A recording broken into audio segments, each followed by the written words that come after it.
Thank you for listening today on Revealing Wholeness, sponsored by Infinity Whole Health.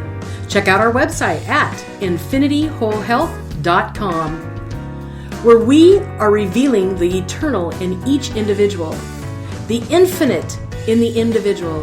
The creativity is made manifest. Limitation is let go. Now, here's your host, Dr. Troy Munson. Hello and welcome. I'm Dr. Troy Munson on Revealing Wholeness. Today is a fun exercise that we get to do and practice probably many times before we really get this right. And I want to start out by saying that most of the ideas in our head are not neutral. Most of the things around us that we see are not neutral. And I'm being kind in saying most. It's pretty much all, but perhaps there are people out there that really have calm thoughts and they're not judging constantly in their mind. They're not criticizing everything in their mind. They're not doing all these crazy things that the brain seems to want to do all day long. I watch my thoughts so often now. I giggle because okay, there's a categorization thought. You're putting something in a category. Oh, that's that, or that belongs there. And then there's the judgment thoughts. Hey, I like those shoes, or that's a pretty mountain, or that's an ugly dress, or that's a not straight wall, or that truck is driving down the road crooked. There's all these things that we're constantly judging because as we've talked in past exercises, there's fear-driven thoughts most of the time. And if I judge things enough accurately and correctly, then I feel smart, I feel intelligent, I feel safer. And ultimately, it all comes back down to, where does your safety lie? And the glorious news is that our perfection is guaranteed by our Creator, not by what we do, say, or think. And so I want to say something quite profound. If you've not heard me say this before, there's great news here. Nothing you say, nothing you do, and nothing you think will ever change the purity and the innocence within you. So I'll say that again. Nothing you say, do, or think can ever change your innocence. It is always there and always present. Now, we might be able to look at people and say, well, that person just killed that person and they're not very innocent and they deserve what they get.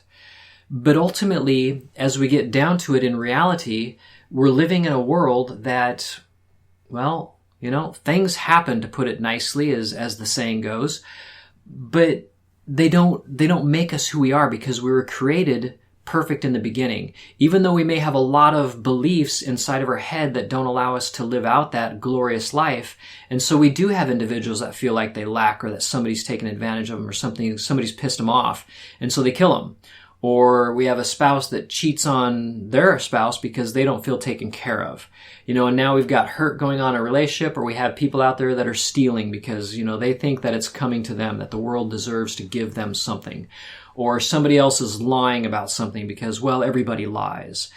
Some people are thinking that, I eat this way, that's garbagey and I don't feel good, but, everybody's doing it and it doesn't matter. So we have all these beliefs that are running around in our head, all these hurts that are running around in our head, and yet we're the big problem for ourselves.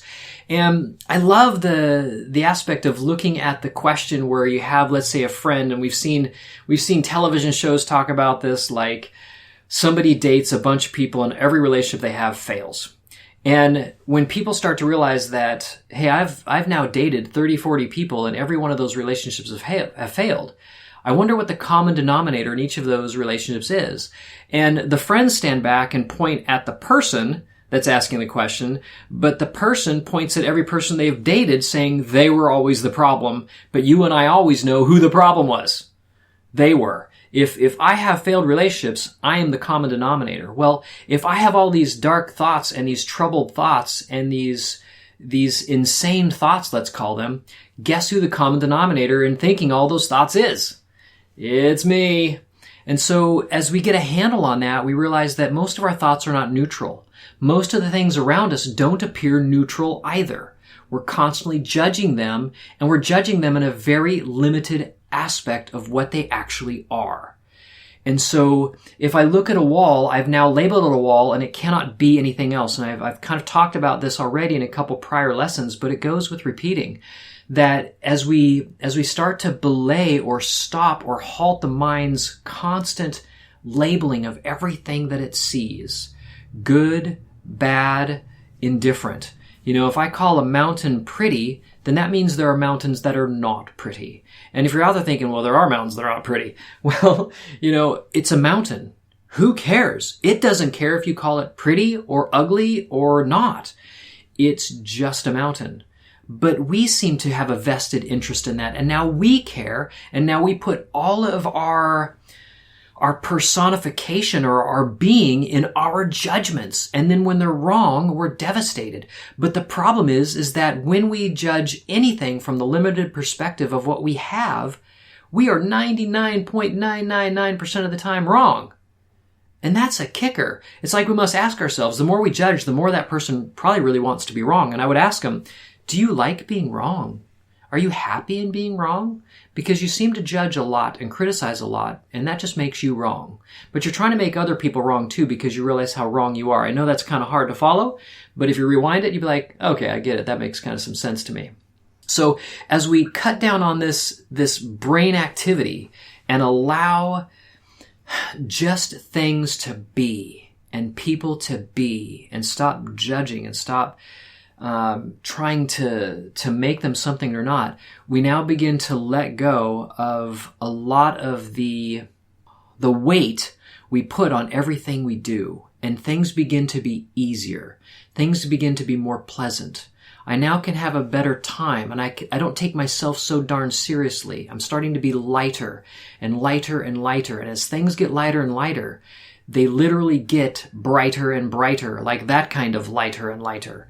And so as we go through this process, that's what we're working towards. We're working on bringing light into the body and ease into the body and peace into the body, because this is about healing, not just the body, because we're not a body, but ultimately we want to have an existence that works really well for us and we have a good time. And that's totally doable, but a lot of it stems, and I say a lot, again, because maybe there's something out there that doesn't, but I will say always, it almost always comes from our mind. It begins as a thought.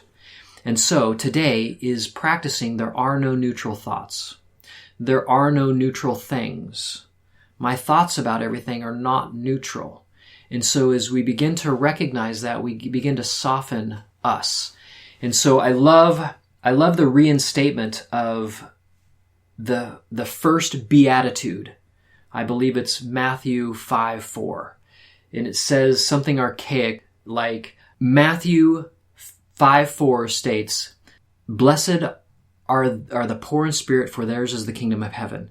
Now I want to reword that for you in a very powerful way. Poor in spirit really means this. This is the crux of it. Empty of all desire to exercise self-will and to renounce all preconceived opinions.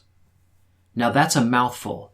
To exercise the giving up of self and to let go of all preconceived opinions. That is becoming like small children where they just don't know, and so they ask why all the time. They're constantly questioning. I have a 12-year-old that still questions when he knows the answer, and I ask him, why do you question me when you know the answer?